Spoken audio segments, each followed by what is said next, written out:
Lights are on. Let's call this workshop to order. Chief? Me? Yes, that's you, Chief. Edward said I'd limit it to Please speak one. into the microphone. Thank you, Mr. Chairman. Mr. Edwards said I only had 4 hours, so I got to get started. Everything you have in front of you is on the PowerPoint. I figured it's going to be easier for you to read from the manual in front of you. What I plan to do is take you through what we are currently and what we are proposing in the two different divisions of one EMS and one fire. The chart that we have up on the board is proposed for 2013. Mr. Mike. Yes, sir. Got it right there in your book. Yeah, but I'd rather see it on film. Okay, I ain't got my head big. I thought he was calling me. I thought I messed up on my first slide already. EMS full-time is the same as it is this budget year, 22 employees. On fire, it is 7.5 full-time employees, the same as it is this year. We're proposing to add to flex personnel that will have scheduled time, and I will explain that to you as we go.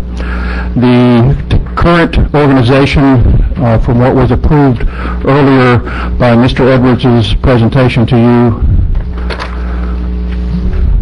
Katie swore that this thing worked for me, but anyways. You see that the fire chief is responsible for EMS. We are proposing an addition of one EMS supervisor, and I'll show you how that's funded as we get down to the line items. We're proposing the same amount of firefighters, but changing them to, there would be 2 additional lieutenants, so we have 1 on each shift, and 10 volunteer fire stations would remain as they are. The EMS portion of the business, this gives you an overview of what we have done for ambulance billing this year. And without, Katie, I'm sorry, but I don't know, sometimes, you know. Maybe it's just too bright. There it goes. I'm sorry. This is the amount billed by month from this budget year, starting last October up through May. If you will notice the two most important columns, the amount billed and the amount collected. After the first year, you'll see a sizable increase. Hopefully that is because of some measures that we put into place for streamlining the billing process from the actual ambulance patient, paramedic writing the report, into the ambulance billing system. We have upgraded some software. We're now about to do that electronically, so there will be no paper involved at all. And previously it has been in the industry, the quicker you get the bill to them, the more chance you have of getting it paid. So you see quite a bit of increase there. We're already somewhere north of 3% above the budget amount and above what was budgeted, what we collected last year. And gentlemen, I'm going to run through these. If you have any questions, feel free to throw them at me. The EMS fleet of vehicles is listed for you. You see them ranging from a 2000 ambulance up until a 2009 ambulance. We have proposed for 1 new unit next year. If you recall, the regular replacement cycle was 1 every 8 years for the 8 ambulances. What we're looking at now is reducing the fleet of ambulances from 8 to possibly 6. And 6. Pardon me? 26. 26. 26, did you say, sir? 26. 6. To 6 ambulances, and we will be replacing one of those, and that would be coming out of the penny sales tax for the public safety part of it. We're replacing one of the 6 as a natural rotation. Currently, we've got, the idea is that we have 8 ambulances, and that was in case we ever go to a 4th shift. That way we've got an ambulance per shift for backup, but that's too much. We don't need that. Industry standard says we don't need that much. So that's the reason we'll take it down to 6, and we'll still have 4 shifts eventually, but we won't need to necessarily expand. Is that a re-chassis or a whole new ambulance? That's a whole new ambulance. But we're going to look at that. And we can look at re-chassis too, but there's pros and cons for the re-chassis part. This just gives you an overview of the calls. While it looks like a pretty good jump, actually, in the last 4 years, we've gone from 3,048 to 3,139. So you're dealing with less than a 100 call increase over that period of time for EMS. But if you look closer for the for the individual units, you'll see that the second and third unit have actually picked up calls. That's due to a number of different reasons, and I'll talk about them as we go through the program. But the one thing about the EMS part of it and the fire as far as that goes, it's hard to predict when the calls are going to come in, and that's one of the things that we're going to address.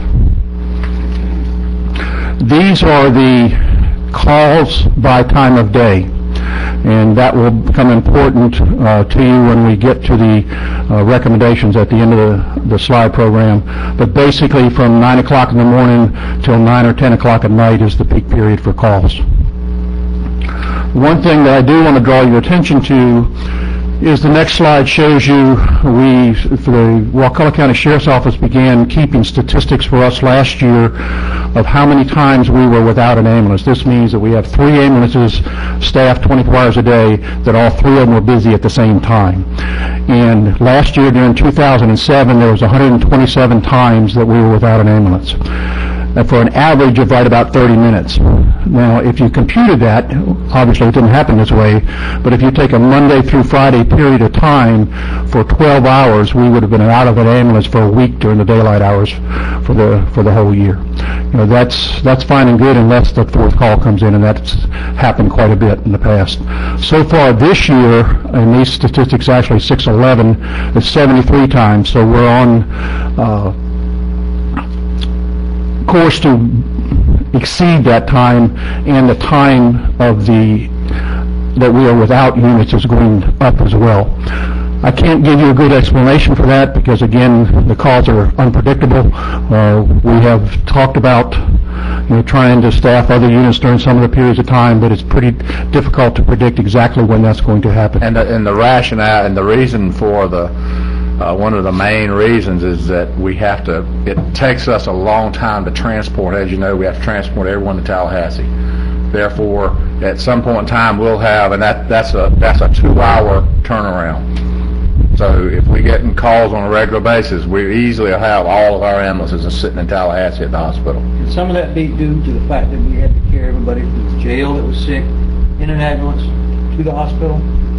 Well, one of the things, and covered later on, the EMS industry as a whole, across the nation, not just Wakulla, we have become the go-to person for healthcare. We answer calls and we can't turn them down. We don't intend to even propose turning them down, but everything from the sprained finger to the upset stomach for 3 days to the person that goes for Tallahassee for treatment for once a week. And last 2 weeks ago, they called us and wanted us to take them by ambulance because they didn't have any gasoline in their car. We can't say no, because his condition was that he needed to get to the hospital. It wasn't a true emergency by any means, and it's very difficult to do that. Yes, sir. But legally, we can't say no even if it's not an emergency. Correct? Correct. That's what I mean. We can't say no. We can look at an individual that's abusing the system, that's calling for purposes that are not legitimate, but those are few and far between. And normally, when they're in a situation that they don't have gasoline to go in their car, that means they don't have any money to pay for the ambulance bill either, and probably not insured, and probably the Medicaid there. And one thing I didn't mention on the non-collectible part of it is, we bill X amount of dollars. It gets close to $1,000 for an ambulance bill, but Medicaid pays a set fee. I think it's $127. Don't care what you bill. If you bill a helicopter for an $8,000, you're going to get $127, period. And you cannot go after the person. Obviously, if they're on Medicaid, they don't have it. The same thing with Medicare. If the individual's on Medicare, the rate for Medicare is about 45 to 50% of what we charge, and Medicare rules are that you cannot try to collect the rest of what you owe for that ambulance call. So we settle for about 50% of what it costs the rest of the citizens for an ambulance call. Don't leave that just yet. Yes, sir. Is it a Florida statute that says if they call, we got to haul? It's more liability than anything else. But yes, where does it say that? Where is it in writing that you have to do that? Is there such a thing? I mean, I would need to look into that. I've always heard this, but I want somebody to show it to me. Yes, sir, and I'll be glad to provide you some research. And I'm speaking more in liability terms than letter of the law terms. What my plan to do, and I've already talked to supervisors about it, is for the few that we have that we call every week to go to the hospital because we want to go to the hospital, we get with our medical director, Dr. Lesko, and say, we don't think they're medically necessary. He gets with the receiving facility and says, yes, you're right, they're coming up here because they want a couple aspirin or more serious drugs for that. And we can tell the system that they're abusing the system. I mean, they can declare them an abuser of the system, so we won't have to carry them. But if Johnny Jones calls and we respond to their house and he says, I don't feel good, and our paramedic looks at him and says, I don't see anything wrong with you, we are not high enough in the ability to diagnose with that to say, you're not sick enough for us to take you by ambulance. What I see happening, Chief, especially with times as they are, once that word gets out real fast in the communities, and people will abuse the system because so-and-so did it, why can't I? I mean, there's a lot of good, honest folks out there, but there are some who will abuse the system. Yeah, and you're absolutely right, Commissioner. If it doesn't say, and I understand what you're saying, we're a long way from Tallahassee, and our EMTs can only do so much, but I mean, somewhere there's got to be a line and draw in the sand and say, we shouldn't have to haul these people. Well, everybody has the same problem. City of Tallahassee has problems with them. They'll transport people to the hospital and they'll just hop right off the gurney in the emergency room and say, I wanted to come here and see my grandfather, and they'll just go upstairs. And I've seen it, Commissioner, also a service where I was employed for a while had a very large county jail facility that was in rural, like a Smith Creek. It was located that far away from everything. But there was a convenience store on the corner. And the prisoners would know that if they lived in Tampa, that they would walk to that convenience store and dial 911 and say, I have a stomach ache and I want to go to the hospital in Tampa. And absolutely abuse. That county attorney said, we don't have any choice, you got to take them. And I've heard rumors of people doing the same thing and then getting at the hospital in Tallahassee and then using the bus route. Because once you're there, you can get around with the buses. I asked Fran about these some time ago, and she said it's not that prevalent. I mean, yes, it happens, but I don't think it doesn't happen a lot. And I asked her the same question, well, why can't you just refuse it? Because the first time somebody dies or somebody's kid dies because of their grandparents or whatever dies because the paramedic thought they were trying to sham somebody, we're going to get sued so bad it's not even funny. Yeah, and percentage-wise, it is very low. The higher percentage is that the people think they can get a quicker service by going to the ambulance and going to the hospital by ambulance. An employee talked to me the other day and said, I had to go sit in the emergency room for 5 hours. Next time, I'm going to call an ambulance. Well, the hospitals have figured that out. If we take them in on a stretcher, they still triage them. And if they're not a true emergency, they sit off. Fortunately, they get off stretcher, but it doesn't get them any service any quicker, but people don't realize that. They think they're going to get quicker service if we go in. I don't want to dig into this too deep, but we talked one time about having the Tallahassee Memorial Clinic here. Is there any way they could handle, instead of going all the way to the hospital, they don't offer triage at that clinic, I guess, so I think that's the whole problem. Yes, they don't, they're a walk-in clinic, but they don't want emergency cases there. They're not equipped for them. But guys, if we go digress back to the first page you had, I mean, to me, this is the most important part of the whole presentation. And I've complained about this for almost 12 years now, and I haven't gotten any traction yet, but look at that next to the last column. Help me understand that balance due after write-offs and collections. What does those millions mean? Help me understand that. I can't help you understand it. I can explain what it means. That is all of the. We do not have a write-off policy, and that's year over year over year over year where we build for Medicare, Medicaid, and the folks that haven't written. Instead of writing it off at the end of every year, writing off what needs to be written off, we're just carrying it on our books, which is something we need to do this year, is clean that up and write that off. It's cumulative total. That's right, it's a cumulative total over the years. Greg, And for the clerk's office, you come to the microphone. Thank you, Greg. If you take 212 though, and you look at May as the amount billed 191, and the amount collected 103, we're 89,000 in the hole on the month of May. And that's the best month we've ever had, Jerry. Yeah, but We're that's getting better. without due. Why can't there's some of that money that we can never collect? Well, I understand that 114,000 we billed Medicare. Well, we got to write off out of that 191, 114,000. And a large part of this is because people just don't have health insurance. So once they have health insurance, their health insurance will get billed and we'll get paid. A portion. A portion of what the health insurance covers. Go ahead, Greg. What I wanted to elaborate on after what David said on that next to last column is, you're correct, it's the cumulative amount over 20 years. Technically, you do have a write-off policy, and that policy states that whatever you want to write off has to come before this board in a public meeting, and you write it off. I don't have the authority to write it off. David doesn't have the authority to write off. The three heads of the brightest heads in the county can't come together and decide, yeah, that's uncollectible, write it off. Your policy is you have to write it off, and no board wants to publicly say, oh, we're writing off people's debts that they didn't pay, because then that means more people won't pay. That's five of the dimmest. And so that's the way it works right now. I can tell you that is not the amount that we carry on the books at the clerk's office, because from the accounting side of it, our auditor says it's uncollectible. We're writing it off. And so the balance we have on the books is a fraction of that. It's just that he's not permitted to take it off of his side until you tell him to.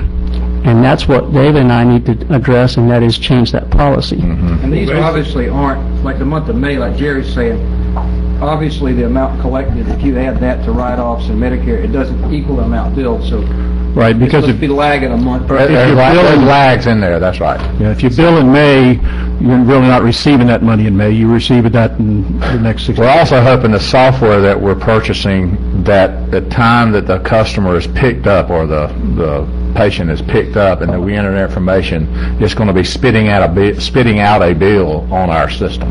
And it also be sending it to Medicaid. So number one is we're going to be turning our money faster.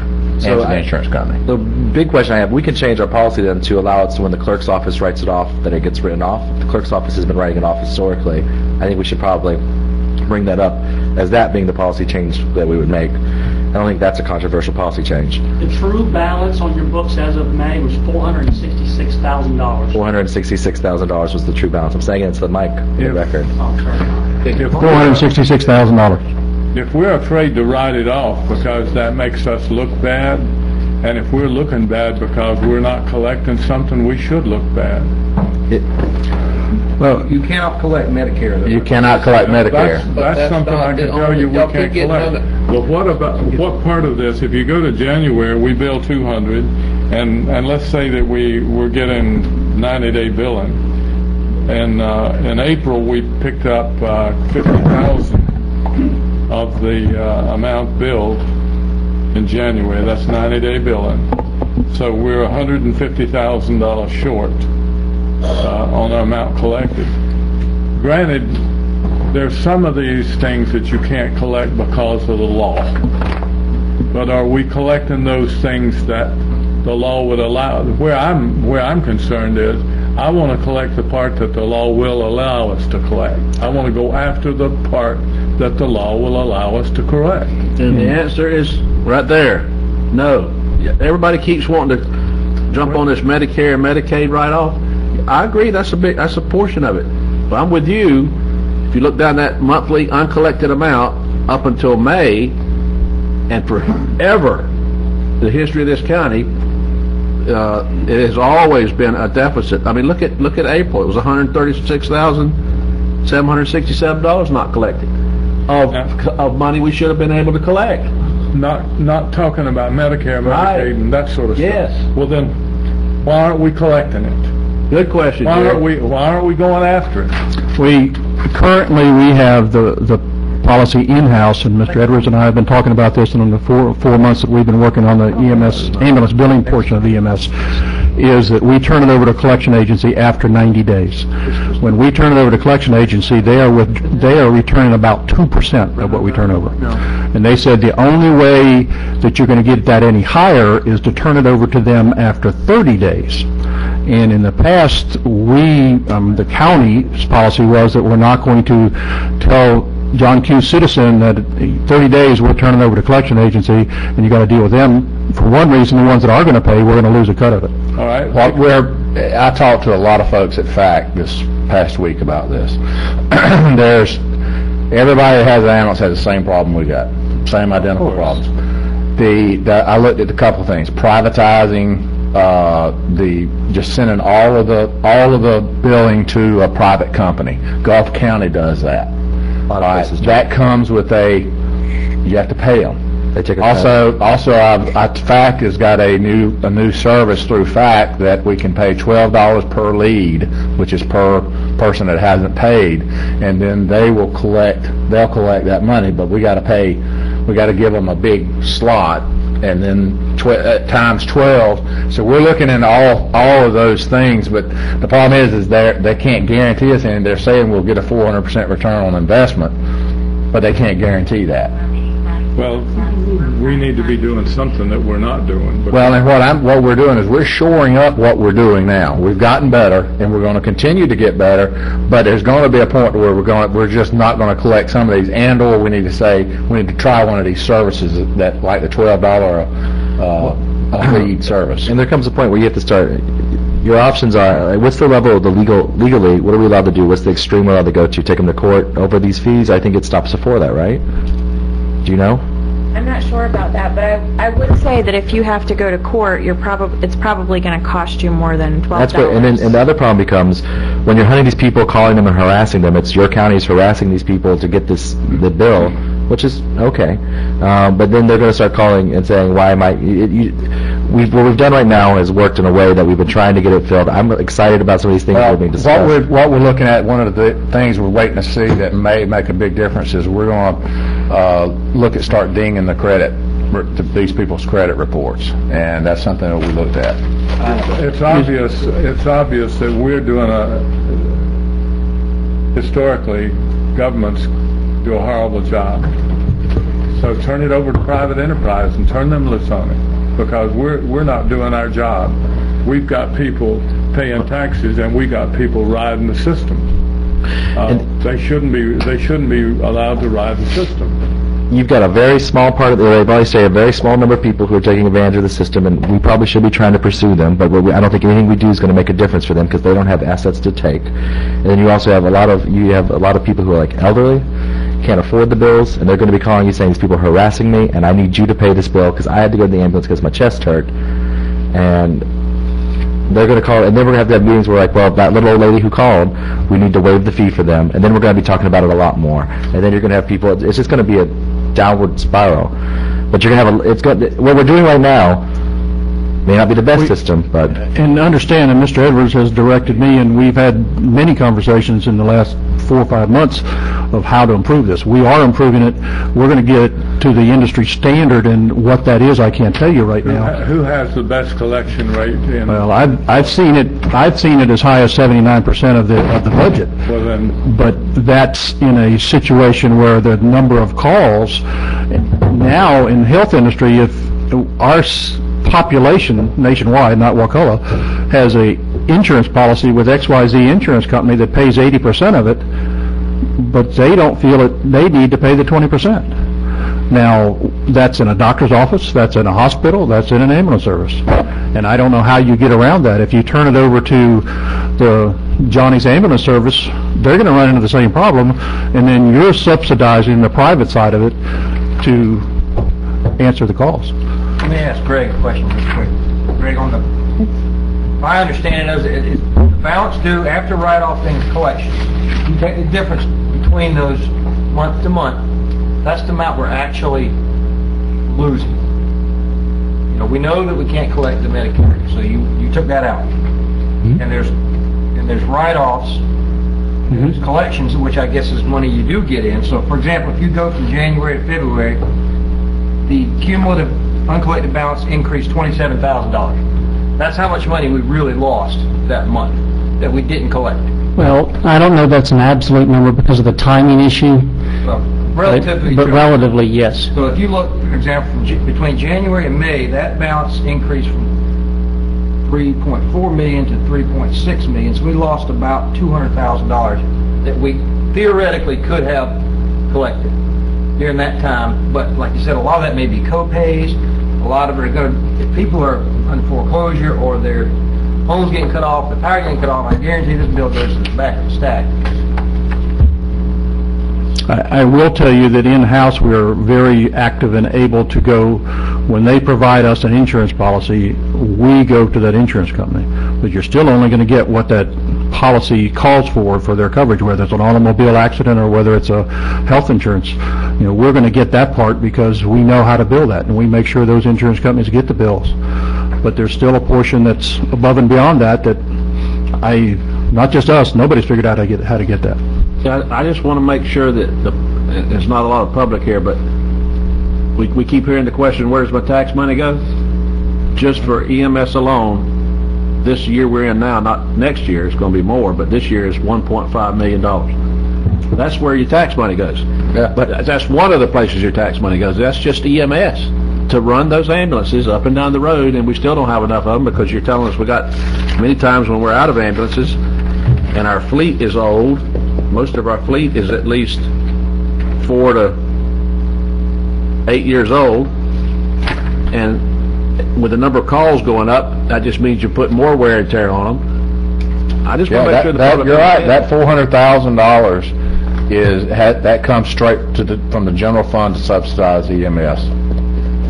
That's almost a half a meal out of every tax dollar. If it were me, I'd turn our collections over to a private agency and let them. We're looking at that. There's some positives and negatives. I talked to a lot of folks about that, and there's all over the board. And I'm trying. And Jerry, and I think it's important because I've had conversations with people who do this in the past. I think it's important you talk to them and hear the positives and the negatives, so that they can explain it to you better.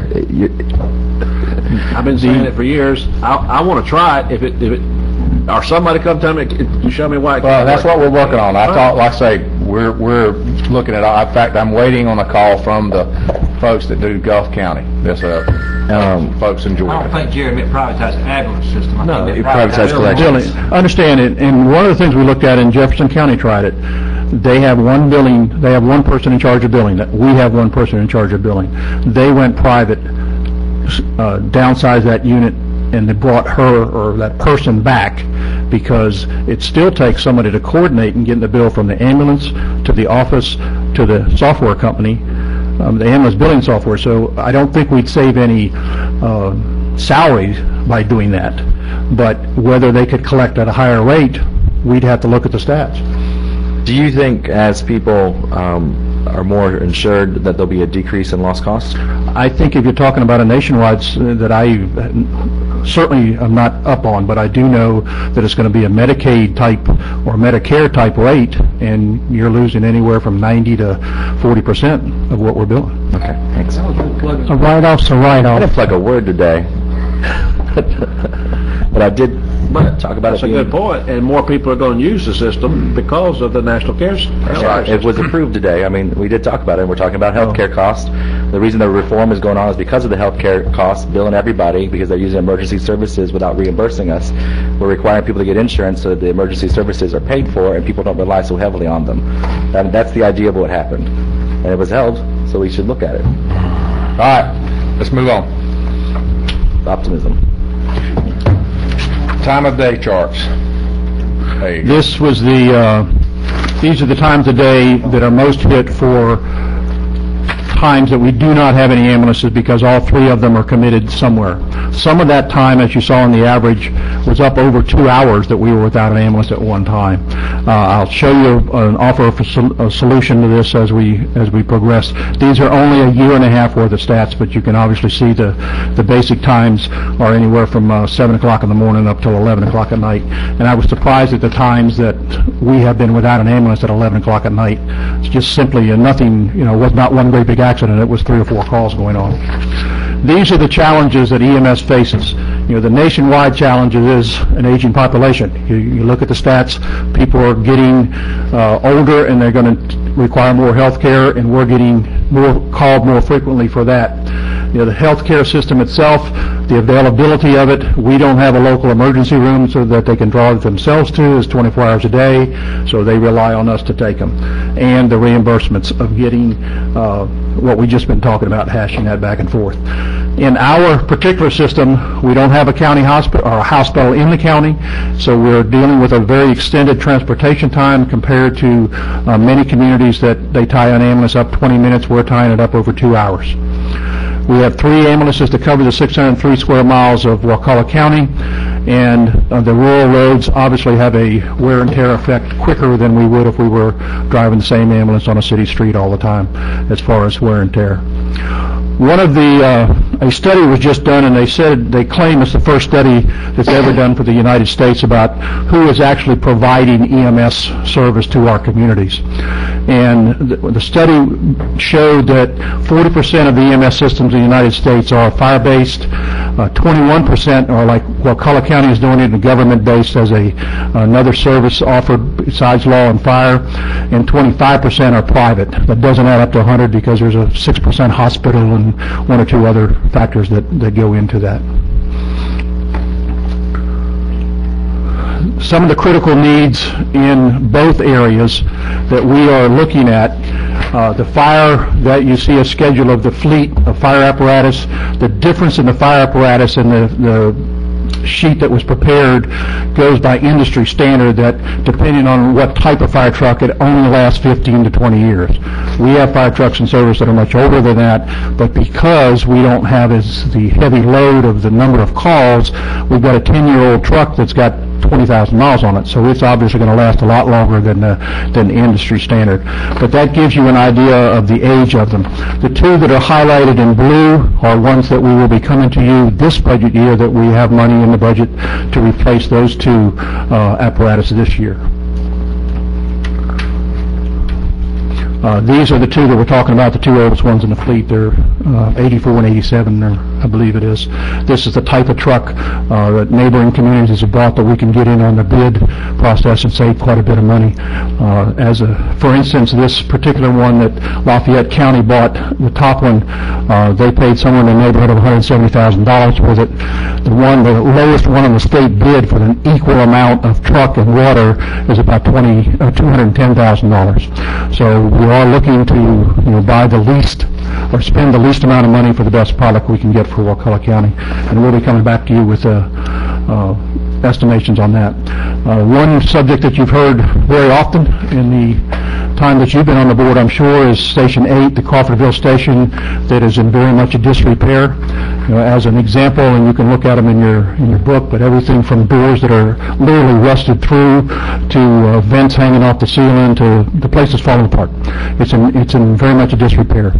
And if you remember, I don't know how many of you were on the board when it happened, but we moved the career people out of that because the living conditions were not suitable for anybody to be there 24 hours a day. We moved them into the temporary facility. How many ever years ago? It's been at least 2 into this, which was our classroom at the training center. They built a living quarters inside of that and added a shed, which was less than standard when we put it in there. This is now leaking as well. Station 8 leaks. Station 1 for the ambulance rescue one's quarters is a small residential building. I'm not sure when it was built, but it's quite a while ago. We can't even back the ambulances all the way into the bays to get them out of the weather because it was built for the much smaller units that were in use when the ambulance services were back there. This is not the fire station or the facility or the public facility that we're talking about. It's just a generic picture. But our proposal will look at combining 4 different facilities in Crawfordville: the volunteer station, the career station, the EMS ambulance, and the administration for fire and EMS into one building. And again, I would stress to you that's not the Taj Mahal we want to build. We want to build something much fancier than that. But it's a joke. You can't joke about it. It's not Taj Mahal. It's going to be called that for the rest of the... Hopefully it'll be a little bit better than a pole barn. But what we're looking at is Thomasville, Georgia actually has a model for their combined fire and EMS that's a fairly inexpensive facility, and we're going to look to rob their plans for that because it's a lot less than what other folks are building them for. It's a very nice looking facility and functional facilities. That's what we're looking at. And we've also I've been in contact with the warden at Wakulla Correctional Institute, and they're willing to, Liberty County built with completely prison labor from the ground up. They built the facility about 4 years ago, and we're looking at least to have the inmates do the inside of it if we could get the outside built because of storm centers. What area of the county? Because you're talking about moving several different things. Are you looking Trice Lane. moving it to the Trice Lane location or the community center on Trice Lane? Trice Lane. Public Works office. Yeah. You're going to keep Cleve where he's at? Keep Cleve where he's at, and the facility where the EMS is now, we'll position it somewhere in that block. My grand scheme was to one day move the Public Works out to the landfill. Yeah, I don't... They're in a residential area. I know it's probably not the timing right now, but the road department ain't in a good spot. And one of the things we considered in the planning stages was to build the facility to house the emergencies apparatus and the personnel, and it later add an addition for admin. But after Debbie came through, we had 6 inches of water flowing through Trice Lane, so it's become a little bit more urgent as well as for the office. As well as the roof on Trice Lane's got to be replaced. That's a big mess over there. Yeah, the Public Works had plastic bags covering their printers and computers for doing that. I know one of the concerns that have been brought up many times is trying to just get closer to Wakulla Gardens and that population, which is my understanding that moving, I've been told that they moved to where the community center is located was close enough. That doesn't make much sense because it's only like 10 feet further. Well, that's 10 feet for the ambulance, but it's about a mile for the fire truck. And I have to do matter of fact, we've got the circle drawn for the ISO 5. I'll make sure you'll get a copy of that. I didn't have time to put it in this program, but it would help part of the gardens, is my understanding. There was some talk about putting the next station down towards the putting the fire station at the landfill, but we would lose too much coverage to the north end if we did that. Well, and then there's also been talk of Shell Point's discussed opening up a second fire station. What their talk was, and Mr. Edwards and I had the conversation, I met with their board, that they were going to purchase the land for about $20,000, and they expected the MSBU to do the rest of it. Mm-hmm. It's just not feasible. Okay. Also, where you're located, I had been told, just as another note, that there's an easement that the county has that comes up from the back side of that, so just something to look at and try and figure out if that exists or not, to help getting in and out of there. Yep, there is. This is the current rates that are authorized that we're operating on this year for the MSBU budget, and our request for next year's budget leaves the rates at the same amount that we have now. There would be a slight increase just because there's been a few buildings added in Wakulla County as far as the total, but as you can see on the graphic, that there's 12,297 units that the property appraiser tells me that will get the rate or get billed for the rate. That's obviously the most of the majority of what it brings in. Commercial at 6 cents a square foot is 145,000, and vacant land is less than 15,000 for the 17 cents. I got a question about that. Yes, sir. Quite a bit of checking on this. And the reason I did is because a guy came into the building department and he had like 200 acres, and he was paying a certain amount of money for MSBU because of vacant land. He built a house on it. He got a CO. The county actually owed him a refund, because even if you're on 200 acres, you pay for one unit. And I did a bunch of research on it. From what I can tell, you can aggregate the two together. Say that residence goes with 5 acres, and you pay the vacant land rate on the other 400 acres. Because if you think about it, I got 18 acres. I'm more likely to have a fire in my yard, because I burn my yard all the time, than somebody in Songbird is, because they don't have any woods around them. So I think I don't know if we're missing out on a lot of revenue, but I know in that particular case, it dropped way down because they built a house on it. And one of the things that's at the end of this program is that Wakulla County contracted with a group, it makes no difference what group, but in 2010, to justify, I believe it's called, the rates that we charge. We were recommended, I think, by the county attorney or somewhere in the ordinance that says we're supposed to come back in 5 years and do that again. A couple slides at the end will show you that we need to do it because there are some inequities and there are some ways to do what you're talking about for some more funding. So it's not my intent to say, okay, we're going to go, this guy's got a bigger house, so we're going to charge him a whole lot more. But the rates under the MSBU statewide that have been court tested, based on how many calls you have for type of occupancy. Our rates would be a lot different if we ran 50 calls a week to Winn-Dixie rather than 50 calls a week to residential. We could charge Winn-Dixie. But on the study we have right now, it says in there if you have different land uses, you're supposed to combine them into what most represents the property. And we're not doing that right now. What many counties do, that you get your house for the $75 and you get X amount of acres for $75, and then over that you go back to the vacant land. We're not doing that. Though. Right, correct. But we can do it, I think, under the current ordinance. Bring it up, let's. Okay. We got it. Yes. I'm making a note to. I talked to Heather about Yeah, I the mean- link. Right. Yeah, that's definitely. We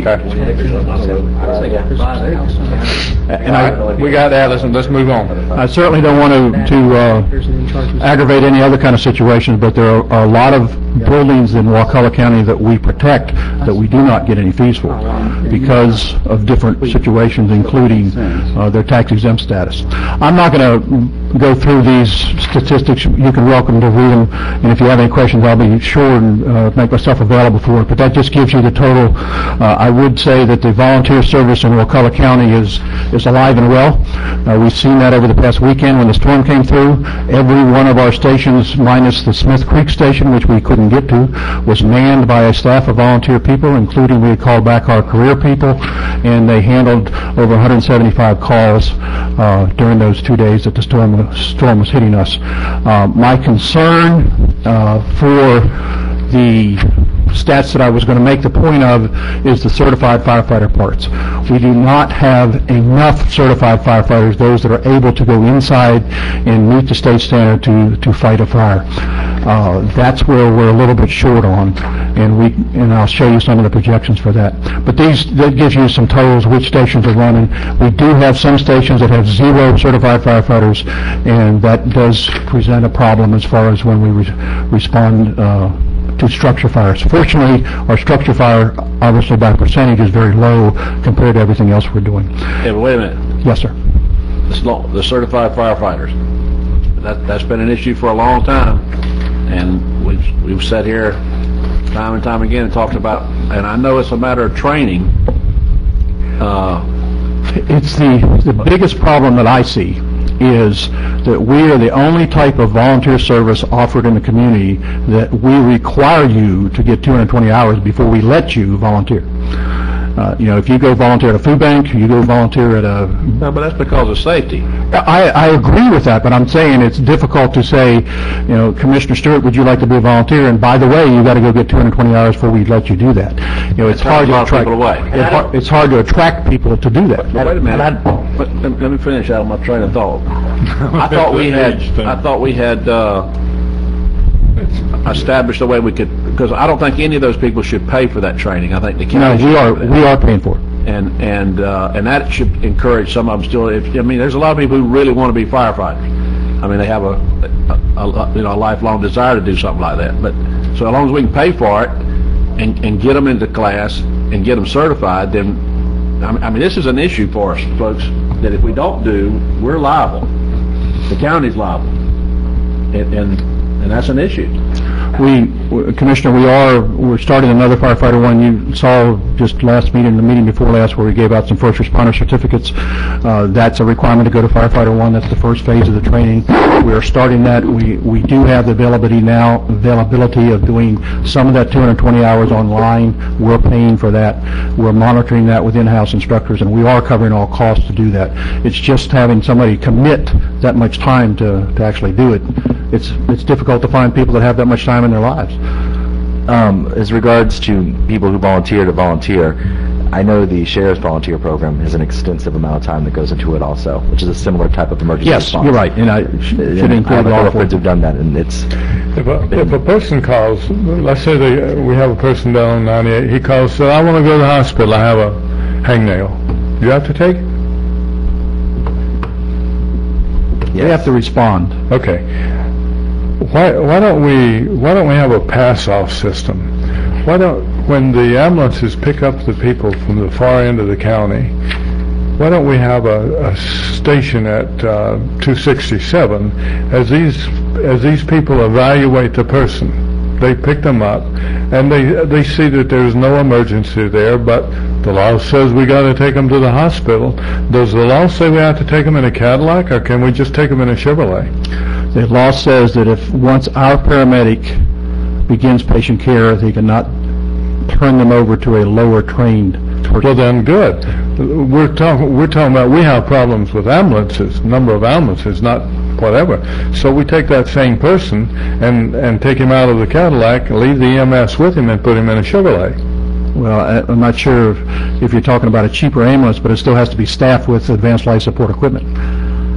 That's the cost. It has to be licensed by the state. That is state law that has to be licensed by the state. Are there various qualities? Are there various types of ambulances where one costs $100,000, one costs $2? Yes, and we're buying the $100,000 ones. Let's get the very cheapest one that we can, and let's pass some of these expensive ambulance calls off to that cheap one.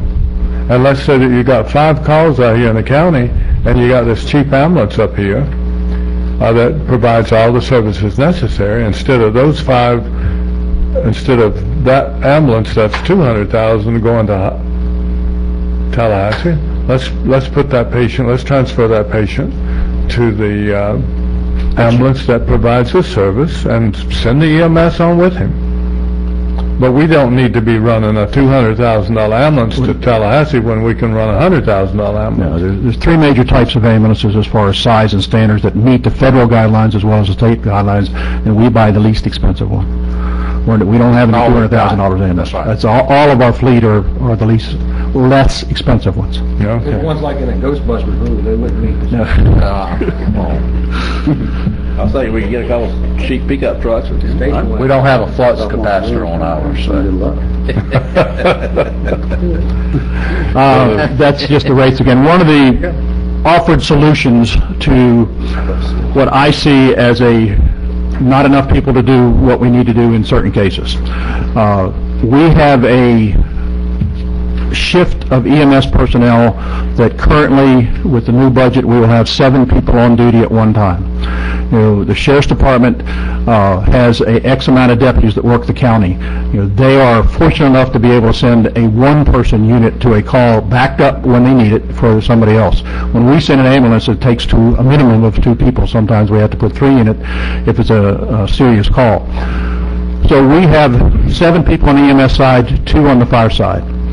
What the proposal before you is going to be that we look at using both sides to do either's job so that we can have enough people to handle the occasional fire, 29 structures a year, or the ambulance call. Right now, our career people on the fire truck are frequently getting off of the fire truck and getting in an ambulance when they need a 3rd person, or getting off of the fire truck and getting in the 4th ambulance to take that extra call when 127 times we run out of ambulances.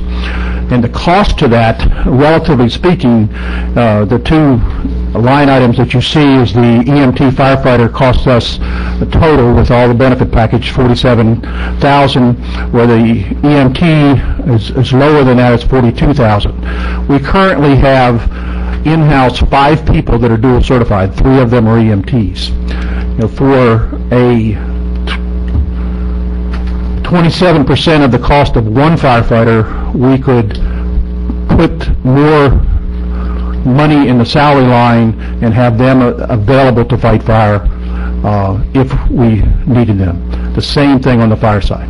Can you do this plan with the current MSBU rate? Yes. Yeah, and that one of the things that we found, and I think you guys knew it as well, is our county is not large enough to have both services, and it just can't happen.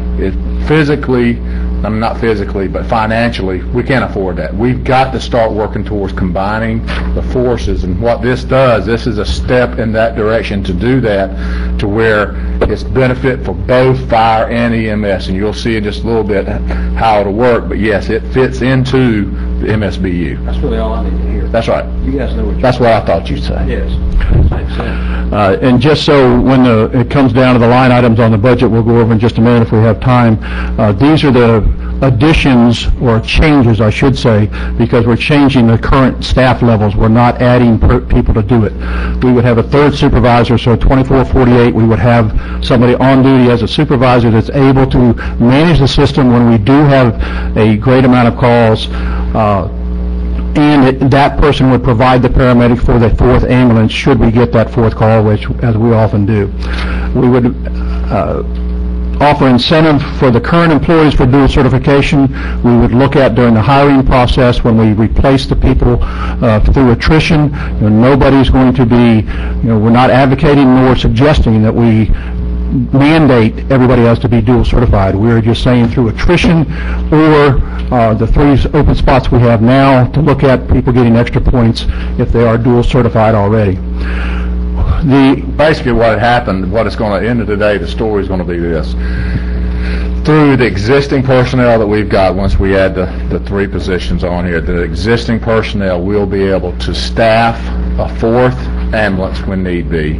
We'll also be able to staff 2 fire trucks that we currently just able to staff 1 without expanding our employment services. Or your expense. Our expenses will go up minimal, talking $20,000, $30,000 for all of that. For the incentive pay and for the next item on here, where the flex personnel for the MedArt station, you gentlemen bought or authorized the purchase of that ladder truck there at a used piece of equipment, but it still ran over $100,000 by the time it was put into service. We can't guarantee you that we can take that to a fire because the volunteer system, the people that are at that station work a lot. So I am suggesting for a total of $50,000 to $55,000 of manning that station 10 to 12 hours a day, Monday through Friday, during the peak hours, as I showed you those graphs. And that would be more money than we're spending now, but it's still at the same MSBU rate that we are currently. No ad valorem tax money. No. Correct. So basically, they're shifting the way they spend the money, but it's not. We don't need to allocate more. And like I said, that's really. That's right. That's right. All we're doing is we're shifting. And the other thing that goes along with that, we could actually look at a flex paramedic firefighter that would be $2 or $3 more an hour, but that would give us another ambulance out of that station if we needed it, because the majority of the calls, over 80% of the calls we run emergency, are EMS related calls. Mm-hmm. But these would become full-time folks, they're not volunteers. They're flex there, so they would not be, they're part-time. It wouldn't be the same 2 people there every day.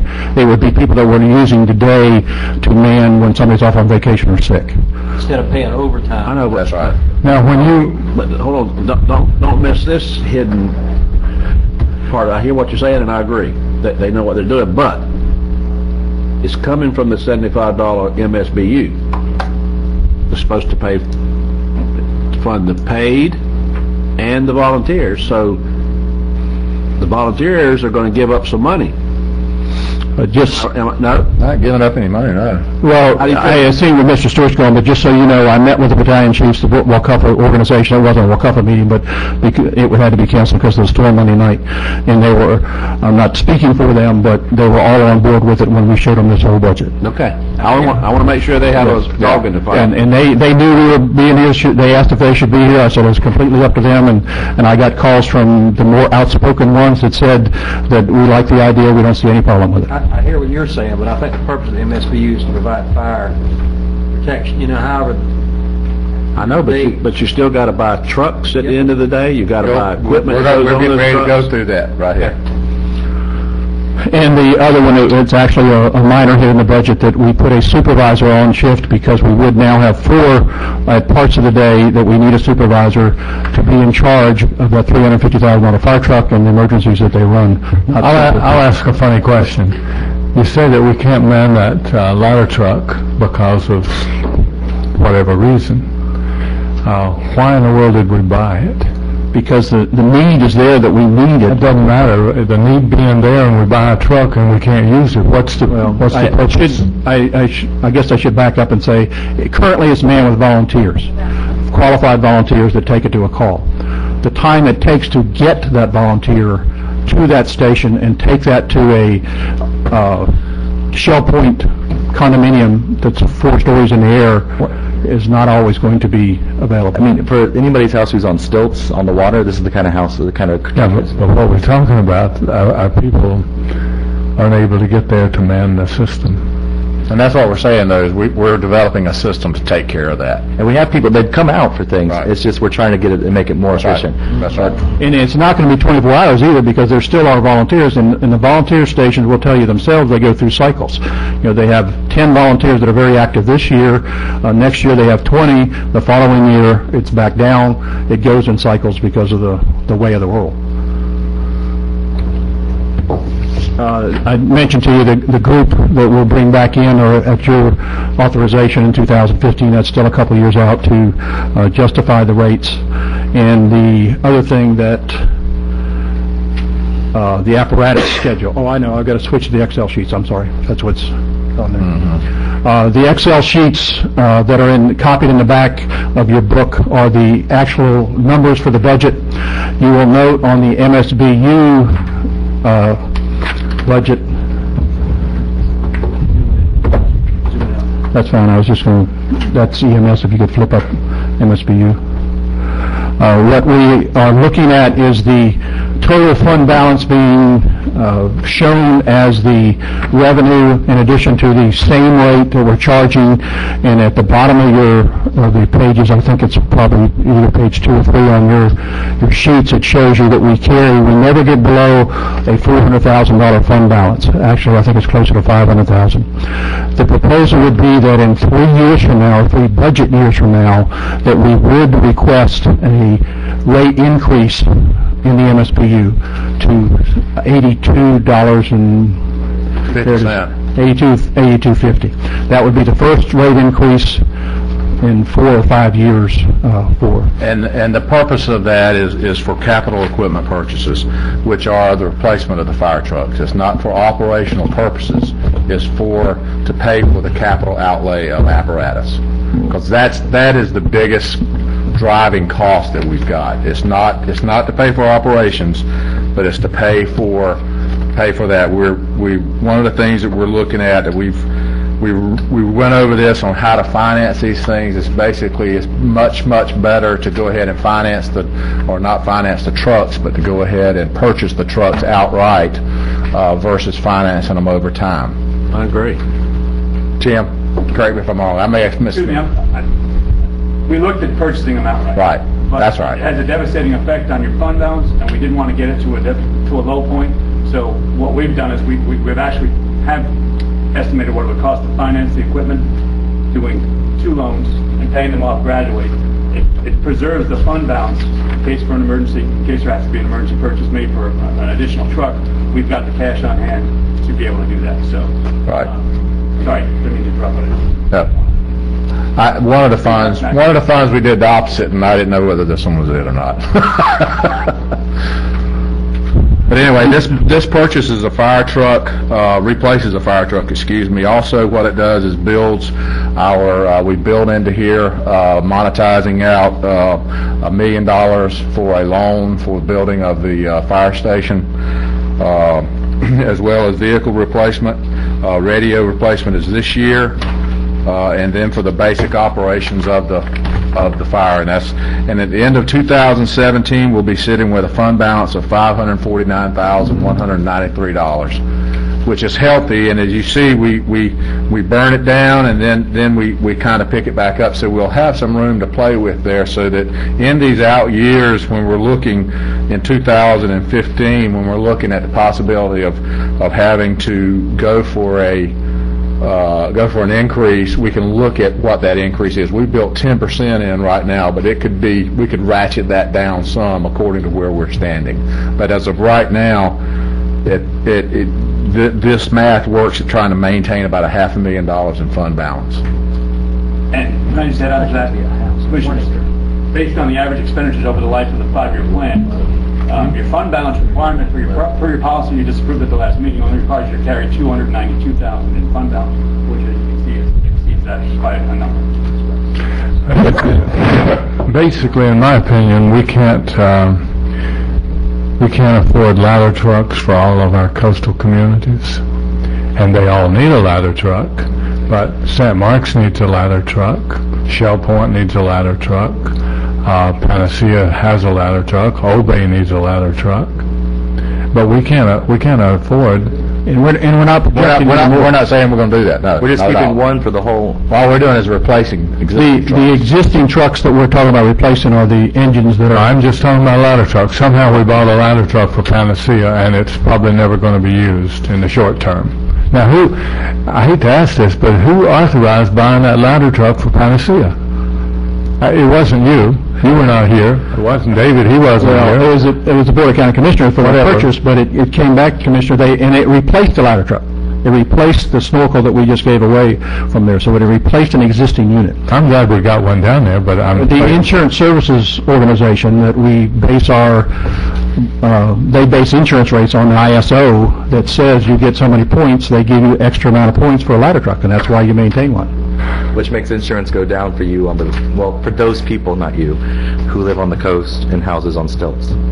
Yeah. Just notice this in the 5-year plan, our accelerator, our driver for the revenue is, you'll notice, is 1.5% for 2013 and 14. That's our anticipation of adding MSBU units on it, kind of based upon a trend. That's a shot in the. We've made an educated guess on that. We'll firm that up next year. Then you'll notice a 10%, and that's the hikes that we make. Then we have for fire administration 2%, and that 2% pretty much covers increases in insurance, etc., and personnel costs, as well as the next driver is the CPI for operating expenses. So that's how we've extrapolated out for the end of the year for the 5-year program.